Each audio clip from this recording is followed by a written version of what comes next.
ఉంటే దయచేసి మీరు చెప్తే క్లుప్తంగా ఇవాళ రోజు ఎందుకు చెప్పిందే చెప్పకుండా దయచేసి అందరూ కూడా ఏదంటే ఇష్యూ బేస్డ్గా చెప్పుకొని అంటే ప్రభుత్వ సైడ్ నుంచి మాత్రం ఒక మీకు విషయాన్ని నేను చెప్పదలుచుకున్నాను. ఏదైతే మీకు చెప్పిన మాట ఉందో ఆ మాట మీద స్టిక్ అయ్యే మేము అన్నీ కూడా మేము చేస్తాము. దాంట్లో డీవియేషన్ లేదు.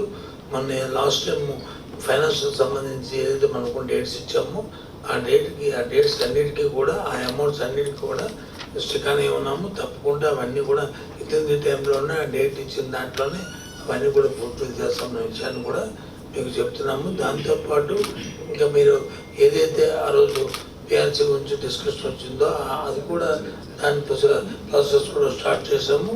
దానికి సంబంధించింది మరి ఇప్పుడు సిఎస్ గారు చెప్పారు. దానికి ఇది ఇంకా ఏమైనా విషయాలు ఉంటే మాత్రం దయచేసి చెప్పండి. కానీ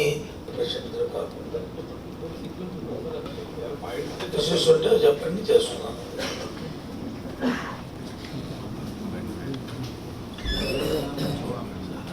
ప్రభుత్వానికి ఎప్పుడు కూడా అనుకూలంగానే ఉన్నాం సార్. కరోనా 2 సంవత్సరాలు వచ్చినప్పుడు కూడా వరకు ప్రభుత్వం దగ్గర డబ్బులు అలా మమ్మల్ని కింది స్థాయిలో ఉన్నటువంటి ఎంప్లాయీస్ మాత్రం విరమించుకోవడానికి కూడా సిద్ధంగా ఉన్నాం సార్.